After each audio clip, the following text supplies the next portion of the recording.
think a lot of people, when they want to go and get fit, they will go down the line of cardio a lot of the time if they want to start getting active. But as you guys know, strength is the foundation of what we do here, and here's why. So I've got a couple of quotes here. This is Charles Staley, who's one of the best strength coaches that I've worked from over the last 20 years. He's been doing it for 30 years. You simply can't go wrong by prioritising strength, no matter what your goals are. I'm going to go over a couple of things over the next few slides that reinforce that. Mark Ruperto, another great strength coach that I've learnt from, very well respected in the industry. When training for general fitness, strength training should take priority because it's the foundation by which all other training becomes productive. Even if your goals are not performance-based and you couldn't give two shits about how much weight you can move, if you want to exercise well and get the full benefits from everything, getting stronger is necessary. That pink quote at the bottom there, strength is the basis for all athletic endeavours. Sometimes it's a hard sell for us. Most people want body transformation to some degree. They might want a bit of fat loss or a bit of muscle gain or a bit of both. But strength is the vehicle towards getting there. And it doesn't sound as sexy, but that's something that we just have to reinforce because it's what we believe in and we know it's right. No impressive physique is built without impressive foundations of strength first. Athletes cannot possess a high level of power without first being strong, both absolute and relative strength. Now, absolute refers to your ability to move a barbell, basically, your ability to move external weight around. Relative strength is how strong you are compared to your body weight. So typically, people who have great relative strength handle things like push-ups and pull-ups and that sort of stuff very well. You must be strong to be powerful. And if you didn't believe it, you can't go wrong with strong. Ben Bruno, another great coach. If you want some people to follow, that list of people are great strength coaches and advocates. 3 things a training program must have. Well, you know I'm going to say strength is one of them. But in order to get strength, you must also be mobile, you need mobility. And I think that's I know that's an aspect of fitness that is glossed over too much. And despite some people thinking that it's not that important, you do need a bit of conditioning as well. Even if you ever plan to run a marathon or take up any kind of sport or conditioning activity, that thing that fuels your muscles kind of goes boom, boom, boom, boom, boom. You need a bit of cardiovascular fitness just to stay healthy. Jim Wendler, very, very strong dude. He's the creator of that 5-3-1 program that we follow here a lot. That's usually what we do in the lead up to testing week to prepare you quite well for that. Now, the functional movement screen. That is something that we try to do a couple of times a year here. The FMS is the most popular assessment tool for physiotherapists and respected strength coaches. You've had a close look at these sticks and these boards that you warm up with. It says FMS on there, functional movement screen. Also on the functional movement screen, there's an idea of it in case you haven't seen it before or haven't seen it for a while. There's basically about 7 different movement screens that we put you through that will assess all the major muscle groups and joints of your body and how well you're moving now. Now, at different times of the year, you might score really well at some things, but at other times of the year, you might not score as well. And too much movement will create stiffness and tightness in the body sometimes, and too little movement has the same effect as well. So sometimes more activity can have the same sort of effect as being a lazy ass and not moving at all. You might recognise some of those movements there. They are on the posters there, but the one on the left there is the deep squat. We always test that one with a new client. The one in the middle here is called the hurdle step, and it gives us a pretty good idea how balanced and stable your pelvis is by getting up on one leg. This one is the inline lunge. So some people we know can squat really well, but when we get them on one leg, their ability to lunge is compromised. So that can be some issues in around the hips and core as well. This one tests your shoulder mobility. We always make an effort to do that one and the deep squat. And this hamstring mobility test as well, or the active straight leg raise. This is a funny little push-up test where we're not trying to find as many push-ups as you can do. We're trying to see what happens to your body when you do them. So usually that involves 2, 3, 4 push-ups, but we're seeing what goes on in your core when you push yourself up off the ground. The last one there is called rotary stability and how well your body can rotate. So all 7 of those are great assessment tools, but I believe, I know Joy's the same, that there's probably 3 or 4 that are useful more of the time. By determining some of those, like for instance, if someone's pretty poor on the deep squat, we know they're not going to be great on the inline lunge test as well. So we can kind of speed that whole assessment process up by screening the ones that matter first. Now, more on the FMS. It's a screening tool used to identify limitations and asymmetries. So, for instance, I always use myself as an example here. The shoulder mobility test, which I should put more work into. What we do is we measure the length of your hand, and from the tip of your index finger to your wrist here, whatever distance that is, we're hoping that if you close your thumbs in your hands, that you can get within 1.5 hand lengths. That's that distance between my 2 fists. Now, that's pretty close on that side, yeah? I know some people that can touch their fists together there on that. That's not necessary to be that close. You can, great. But you can see there's an asymmetry between me doing it on that side and me doing it on that side. Quite a big difference. I should put more effort into it, and it's usually poorer at this time of the when just our movement skills aren't at their best. And we tried to get that message across to you guys last week at testing week, that forget about what your best ever squat is, and your all-time PB on the deadlift is, and what you did last testing week on this. It's not important. It's where you are right now. And usually this time of year, that's not great. So we make that time. But yeah, it assesses, identifies limitations or asymmetries. It measures 7 fundamental movement patterns that are key to functional movement quality. Some joints need mobility, others need stability. So sometimes we've had a person who's got okay fitness, good strength, and we'll do that movement screen and they can score perfectly on all of them. Now, that shows that their mobility is great, but I know of plenty of people who've scored 3s and scored a perfect score on every mobility test, but their stability on other joints and other areas of the body could use some work. So some need to be stable, some need to be mobile. And this diagram next gives you a good idea of that. So you can see here, the ones in red, the foot, the knee, the lower back, the shoulder blades, the elbows, they're all joints that need to be stable. The blue ones here, your ankle, your hips, your T-spine, which is your upper back, shoulders and wrists, they need to be mobile.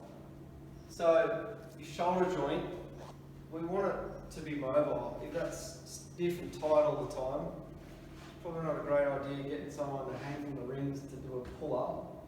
Their shoulder mobility is really tight. Or do a bench press. So shoulders need to be mobile. Elbows, they need to be stable. We don't want them moving around too much. That would be a good way to dislocate things. And imagine being under the bench press with good heavy weight, and you lower that weight and your elbow just goes out on you.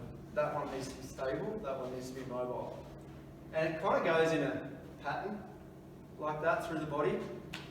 Ankles, mobile. Knees, stable. Hips, mobile. Lower back, stable. T-spine, mobile. So, it's funny how it works, but it does work. The body's a pretty cool machine. Mobility.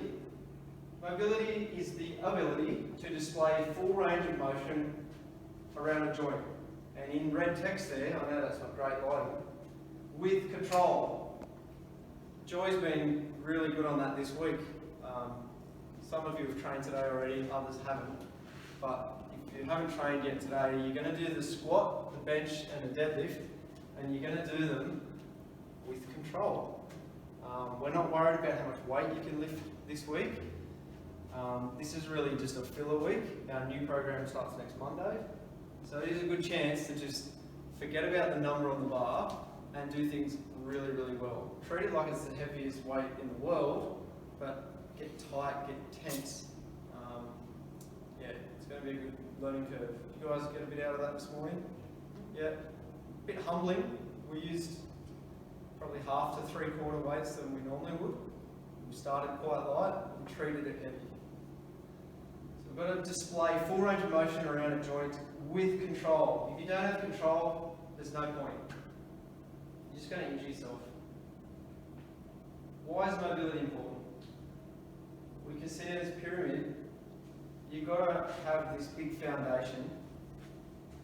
We talked about strength being the foundation of all your fitness goals.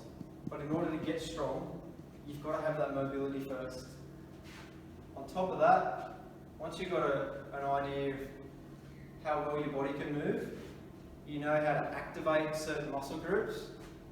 That'll help build the next tier, which is making some of those joints and muscle groups stable. And once you've got a bit of that, then you can build strength. It can't work any other way. I would add one more thing in there. Yep. Movement, stability, technique, strength. Yeah. You want the Well, stability and technique that are going to work in together. Once you've got those, then the strength will come. 100%. They shouldn't be the focus first. Yeah. All this other stuff should be more important. Yeah, and like expanding on that, you know, guys always harp on about technique here, because it's important. But we have people who, like, we've got pretty good technique in this gym compared to some gyms that I see, and we're still not happy with it. And you shouldn't be either. Joy and I are, and we know a fair bit, but we're never satisfied that we're doing it well enough, and you shouldn't be either. And I'm referring to strength. It pisses us off when we see people who have pretty solid strength technique go and do drills like that with poor technique. There's no point. How you do one thing should be how you do everything.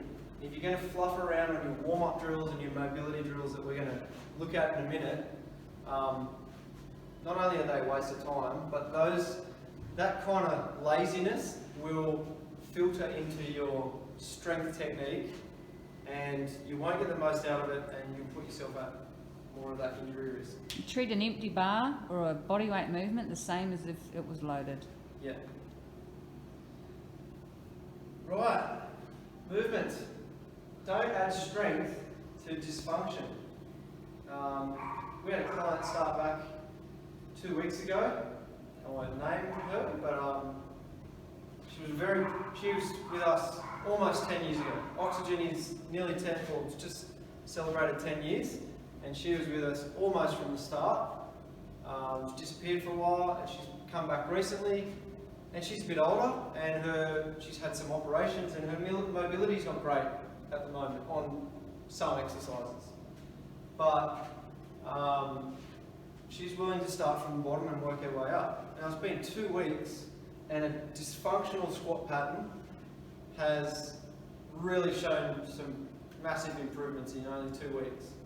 So she could have had a different attitude and that, oh, I've been here before, I know what to do, I can do that, I can squat, I can do that.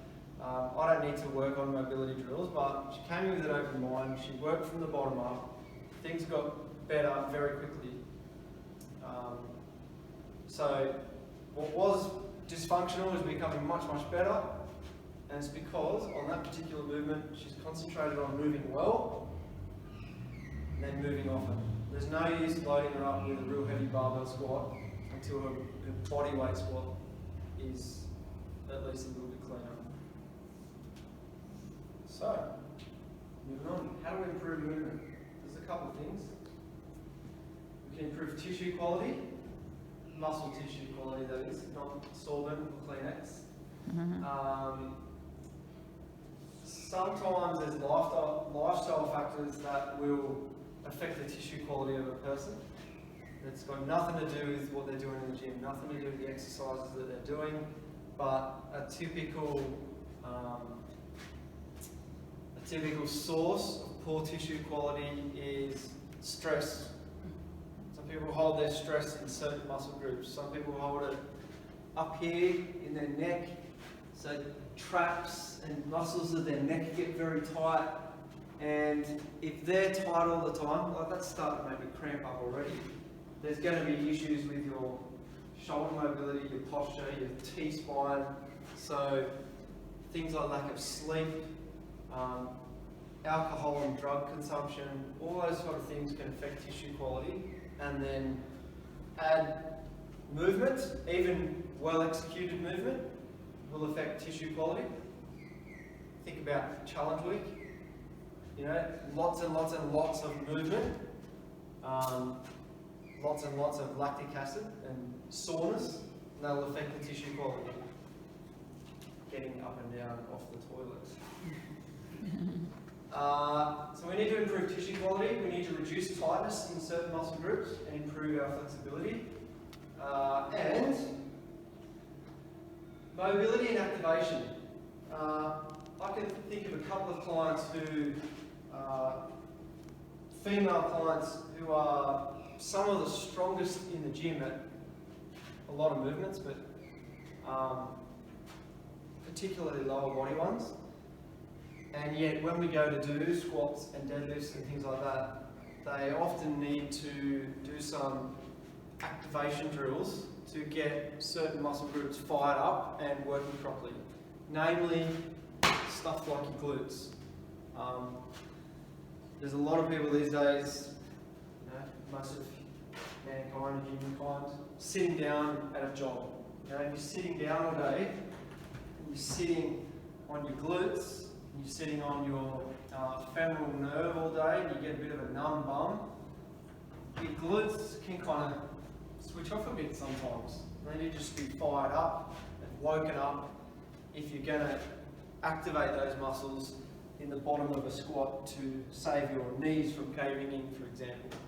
So, quick couple of, not even a couple of minutes worth of activation drills can make a huge difference as to using the right muscle groups when you're getting under the bar. So we're going to get up in a minute, how we can improve movement. All human beings should be able to perform basic maintenance on themselves. Now, MWOD is Mobility WOD, and that's another great resource to follow if you want. They're both on Facebook and all the social channels. Good website. They produce, I think, 5 or 10 minute daily mobility WODs that just work for every part of the body. The guy's called Kelly Starrett. Great resource, but that quote's worth remembering because we don't want to get to the point where things get so tight and wound up and your movement skills become that poor that you need to go and see the physio just to fix yourself up. I don't want to jinx myself, but Baymed have been there for almost 5 years, four-ish years. We've been here nearly 5 years, so that'd be about 4. And in that time, I haven't had to go and see them because I haven't suffered any major injury, but I've had plenty of niggles and minor little complaints that I've known how to address myself. And a lot of those you can do with a wall, you can do them with a roller, and you can do them with things like tennis balls and lacrosse balls. And these sit here all the time, and they probably don't get used enough. Some people don't know how to use them, but some people really just fluff around on them too. We'll see people who will get here half an hour early for their sessions, and they'll get down and spend 20 minutes, and I don't mind that they're talking, but they'll just spend 20 minutes lazily just rolling back and forth. And the thing that they're working isn't even a big issue for them. Their thoracic mobility is actually not too bad, but we know that their ankle mobility is shit. So they're wasting time on a drill that they don't really need, but others might. But yeah, there's some really good tools here that you can use to fix yourself up and improve your mobility. And I'm going to get you guys up and grab some of that now. So, how many have we got? 1, 2, 3, 4, 5, 6, 7, 8, 9 people. So, let's get, what we might do is, we might all get a roller. There's more rollers, so we'll use the balls in a sec. So everyone grab a roller. If we're rolling the upper back, you don't go past about the middle of your back. So you don't really roll your lower back. Even if that feels good, there's better methods where you're not in such an awkward position. So after you're doing that for a while, you can feel like you may be hurting your lower back, and you probably feel like you're straining your neck because that's starting to make me shake. Just hold it there. What you will do is move from the middle to the upper back, and you want to do it quite slowly. Now, for me personally, I don't get too much out of that. The firmness of these rollers is okay. You can get much harder rollers than this. But if you guys want to just join me, just slowly moving from the mid to your upper back, right in the middle of your back. Now, is that especially sore for anybody? No? Okay, good. Now, as you roll from your mid to your upper back, does anyone have a couple of spots that aren't sore, but they're tighter than others? Yeah, keep moving as I'm talking. So does anyone have maybe spots around the middle there that feel a bit tighter than they do up high? Yeah? Just give me a shout out if you do. Yep. So what you want to do is you don't want to dodge it, you actually want to spend time on that. You're actually trying to massage it out. So for instance, if I'm working on my thigh and it's okay there, it's tender there, and it's okay there, I don't want to gloss over it. I actually want to spend time on that spot, and I probably want to use like a quarter turn, just back and forth on that spot for about, let's say 20 seconds. So try that on the tighter spot that you feel there. You're not glossing and rolling over it, you're finding the tender spot, and you're using your body weight and gravity to massage it. Don't forget to breathe. Just see if you go. Good. They've had the breathing drilled into them this morning that they've... Try not to pull too hard up in your neck. Just relax your head into your hands. Okay, so everyone drop your bum on the ground. Just have a little rest from that. Hopefully you can see me. If you can't, just sit up again. Now, that's getting those, a lot of the time, those strips of muscle at the top of your lower back, feeding into your middle and upper back. Some people might have felt that a bit more tight in between their shoulder blades. Come and join us if you want, Matt. We're doing some rolling and stuff. Another key area of tightness in your upper back is your lats. Now you started to generally roll both of them. Your lats start right up here in your armpit and they run all the way down into your pelvis. It's one of the longest muscle groups in your body. Now, when you were doing that movement before, you use the roller to roll both at the same time. So you might not have felt too much. But if you roll it one at a time, and you twist your body a little bit, you might not get such of a long roll over the movement. But I'm going to now get this into my armpit, which is right here. So before you roll onto it, get your fingers and feel what it's like to push in at the back of your armpit. Alright, so what we're going to do here is get that area onto the roller, and you can see how limited this movement is.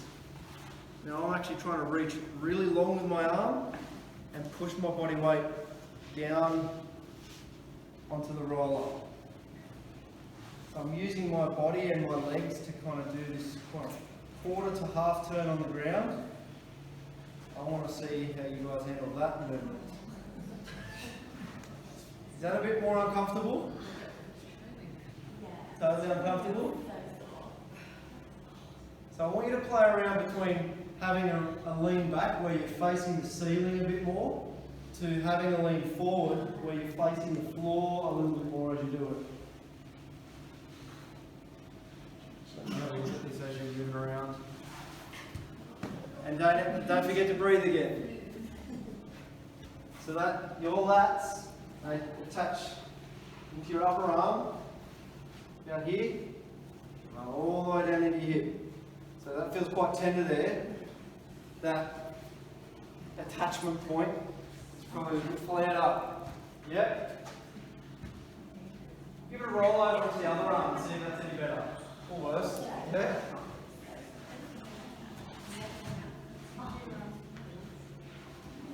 Now I won't call them huge red flags, but there's lightly orange coloured warning flags if that's so painful that you can't handle that. Almost. Remember to really, with that arm that's on the ground, really reach long to extend that lat, and then push your body weight and use gravity to push down on the roller.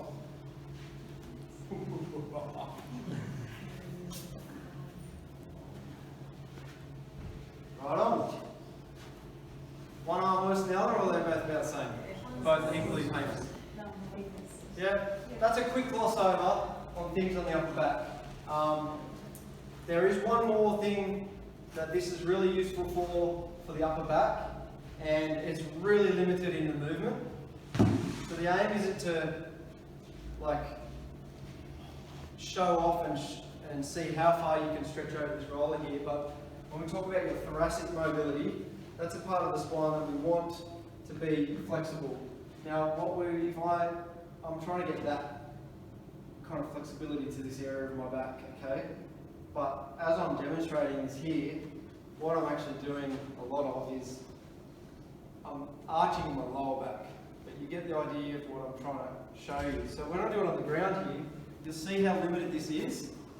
But I'm going to position that mid-back.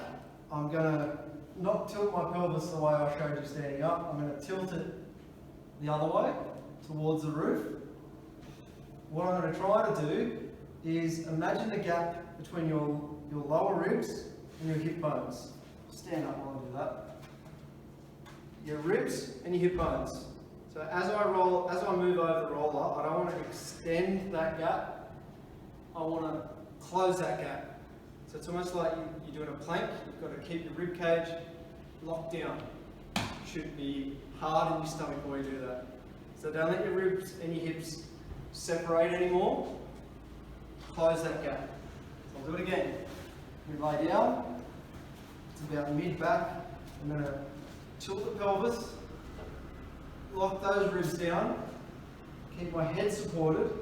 Now it's important that you're not moving your neck around while you do this.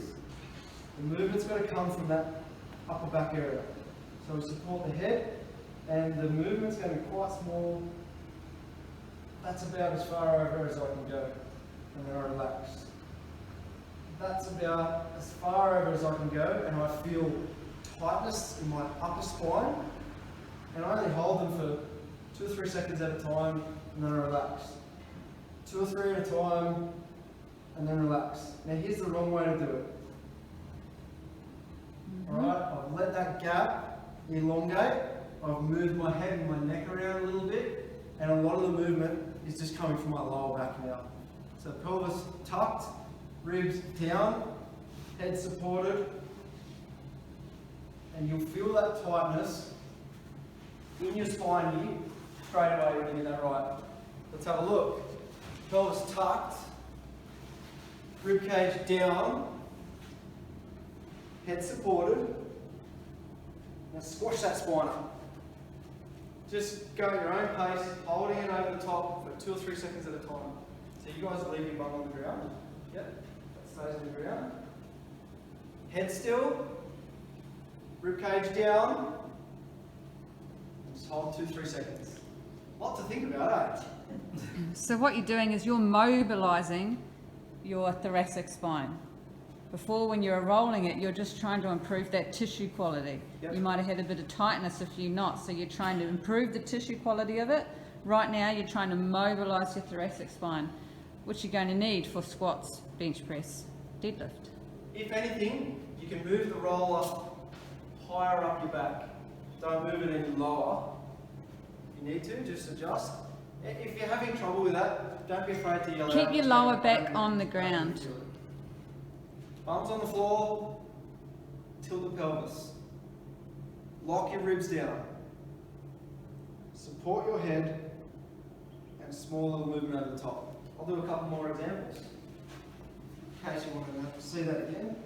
Roller is mid-back, pelvis tucked, rib cage down, head supported,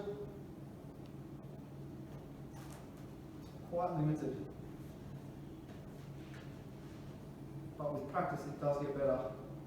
Each rep I can just feel like I'm getting a bit better each time.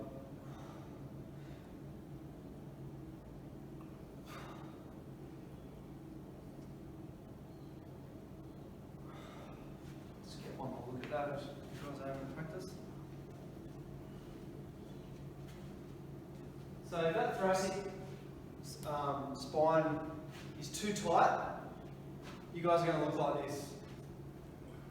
When the thoracic spine is tight, your posture turns to shit, your shoulders round inwards, your deadlift setup sucks, you find it hard to get in a good bench press position, and you find it hard to bring up a heavy squat without looking like the hunchback.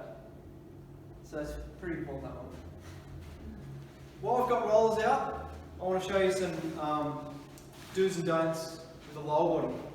So the typical one you'll see on the lower body for the roller is just the quads. Now, some days if you've done some hard leg work, that might be enough. I can remember plenty of times after doing some good squats and lunges where this is just impossible. And it starts with just this and this, and I'm just gritting my teeth every centimetre of the way. It's the same as what we said with the upper back. If you find one area like that's tied up, then it is there. So I don't just roll quickly and gloss over it.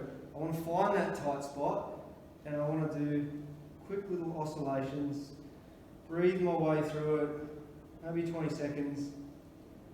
And one thing you can do after a while to make that a bit harder is if you bend the knee joint, you're going to put those quads on a bit more tension,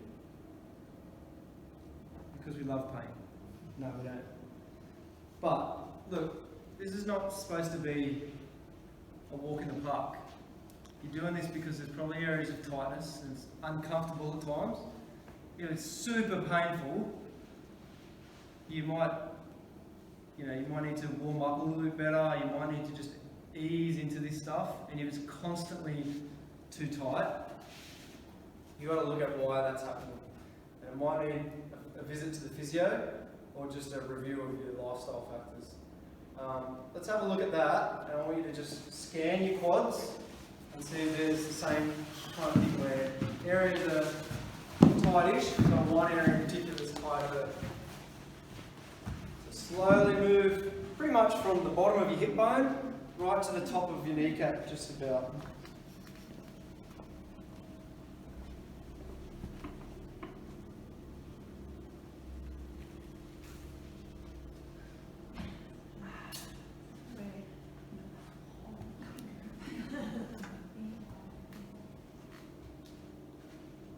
Now Now, if you found a tight spot, or tighter than others, now do that those little oscillations on that tender spot. Move up and down, back and forth, iron out the tough spot. Yeah, this one will make you grit your teeth a bit.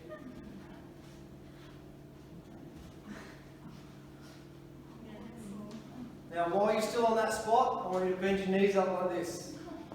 Bend your ankles up towards the roof. Now, keep rolling that sucker.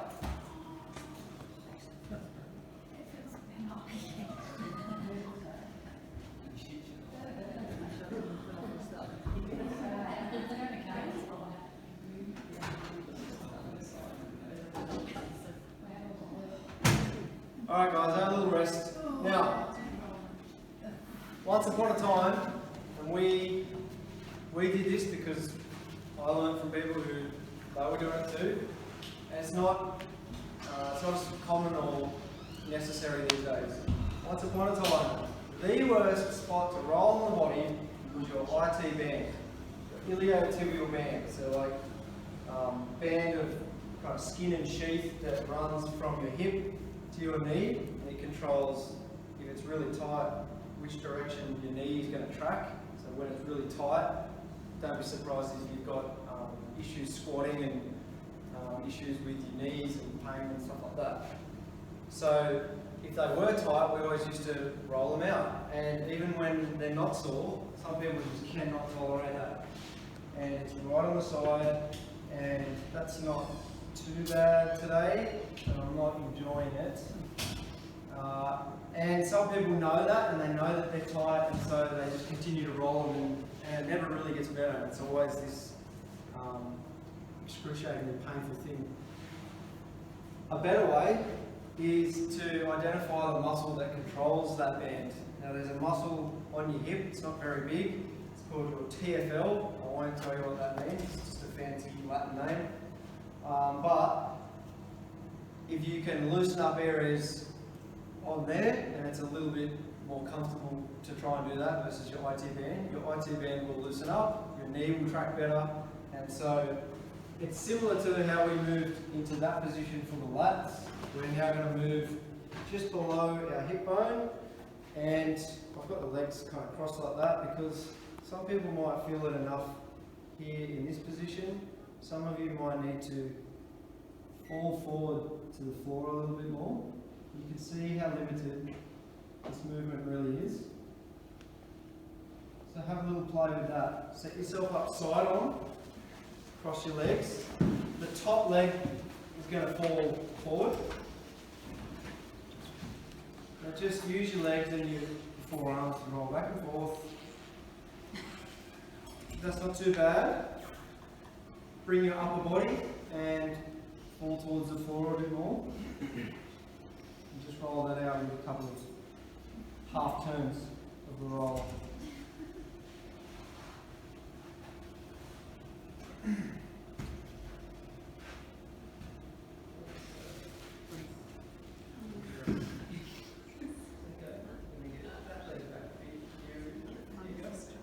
Kind of with your legs spread like that, you can do.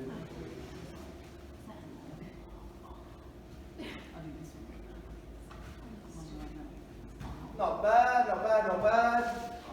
I'll get you guys to roll over on the other hip. See if that's any better.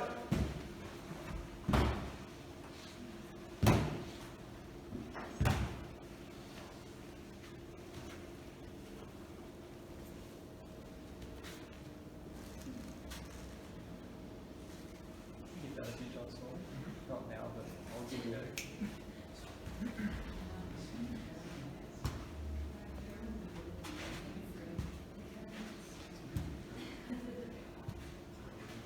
Too easy. Alright. So I'm going to give you a rest from that for a moment. We're going to just cover a couple other things before we wrap up. Now, I'm going to get Nathan the big screen. You guys can just have a seat on your roll like that. Hopefully that's not too big a deal. If you want to do something useful with your time here, you can do what Kat and Nada have just done. You might need to bring your feet out a bit further in front of you. Some people are okay here, but if you're struggling, bring your feet a bit further out. Throw one ankle up onto the opposite knee. Now look at the foot that's on top. So my right foot's on top. So right foot means shift onto your right butt cheek a bit more. You're just going to roll back and forth into that hip joint. The piriformis muscle, another tight, tiny little muscle in your hip, but when it gets tight, it presses in on that femoral nerve. When this muscle gets tight, it's not surprising for people to complain of sciatica kind of symptoms. Not something that you want. And I know people who've had sciatica for years and seen doctors and physios and contemplated surgeries and things like this, and we've just spent a couple of weeks loosening up their piriformis, and hey presto, they're not in pain anymore. So, Nate, while you guys are rolling, just feel free to swap those over at your own pace. The strength, if we want to get strong, there's three main lifts. We've got the squat, we've got the bench press, we've got the deadlift. That's what you're going to be doing today. Some of you have already done it, but they're the three main lifts to get a person stronger. They're the lifts that power lifters do, and they form part of your testing criteria.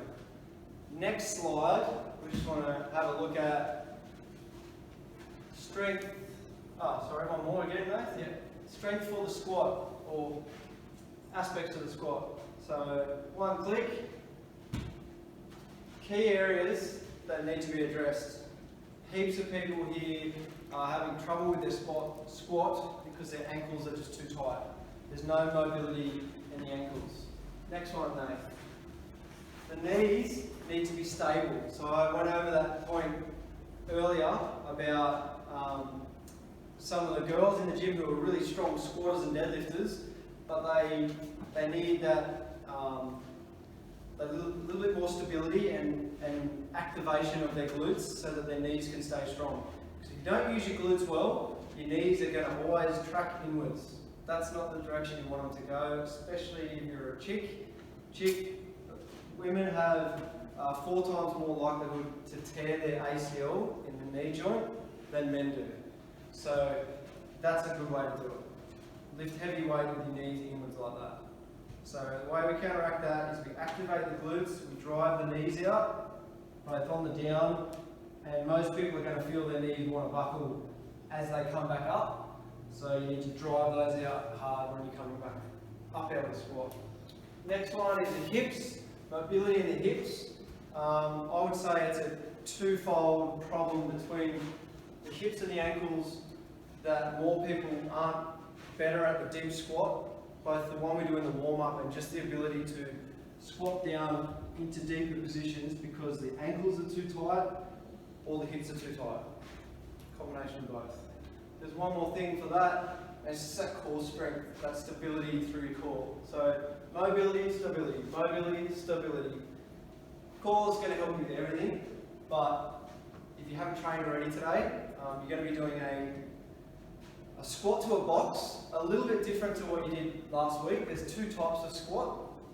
The test, we just squatted to a box and we tapped it with our butt and we came back up. Today what you're going to be doing is squatting to a box and literally taking a seat and learning how to keep your core strong and stable while you take a seat. You're going to slightly shift back, then you're going to shift forward again and stand back up. But it's really about one of the things we went over on the roller was keeping that rib cage down, keeping your stomach strong, keeping everything tight and tense, and learning how to keep it tense as you take a seat on the box and not thudding down and losing that stability. Next slide.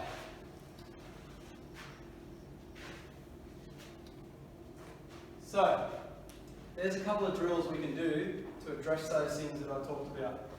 Ankle dorsiflexion, we're not going to have time to all do these today, but one of the ones I like for ankle dorsiflexion is to grab a green band, you loop it around something sturdy like the base of the dumbbell rack. So So you're using the band to pull your lower leg bones backwards. So you're using your body weight to push forwards. So I'm leaning down over it. There should be some tightness and tension if this is something that you need. I know plenty of people do this and they don't feel anything because their ankle mobility is okay. So really pushing the heel down, really forcing my body weight onto that thigh, and like I said, you'll get a tightness and a stretch down the soleus and anterior Achilles tendon to help improve that ankle mobility. Glute activation, you can get the bands from under the staircase. Anytime you want to fire up those glutes before squats and deadlifts, you can do them seated. You can just get a bit of a outwards direction going this way. You can just sit there and like talk to someone while you're doing it. You can both do it. Like I said, plenty of people come here and they're always early and they don't use their time very effectively at all.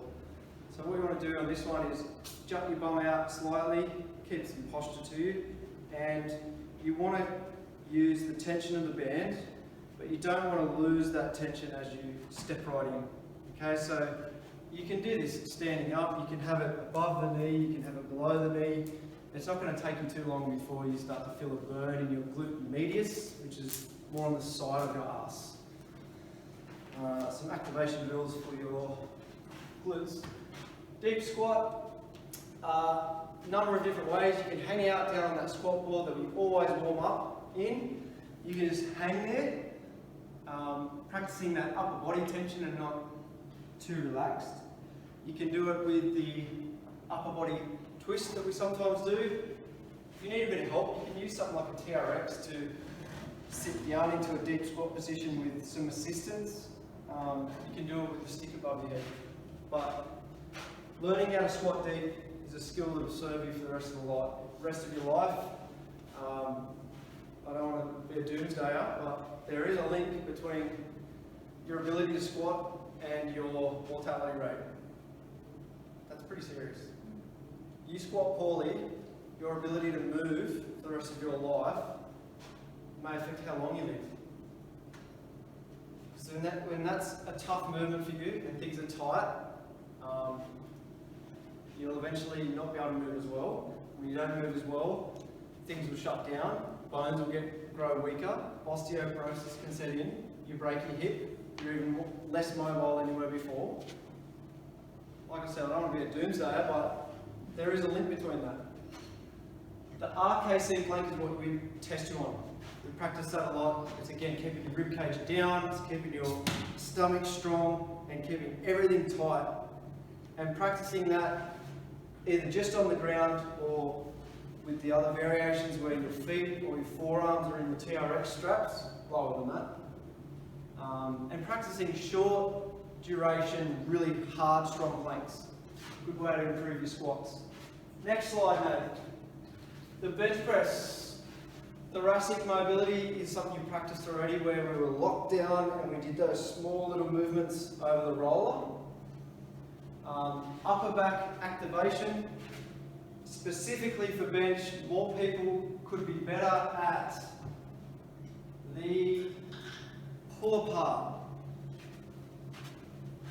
And again, what we're trying to do here is activate your shoulder blades, your rhomboids, the muscles in your upper back here. But that doesn't mean you forget about the rest of your body. So we'll often see people doing the pull apart and they're going, and the spine's just looking like this fluid thing. You want to lock your body down tight, you want to squeeze your glutes, keep your rib cage down, try and avoid shrugging your traps up because they're muscle groups that will take over easily. Pull your shoulders down, get those shoulder blades, activate them hard.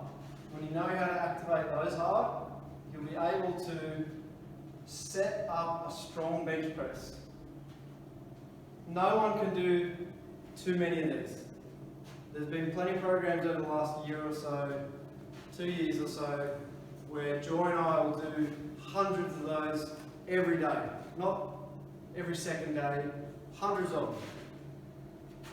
If you're using a band like this that's looped together, I'll usually get those just wider than shoulder width, and I'll do quite short sets, usually around 10 with a strong hold.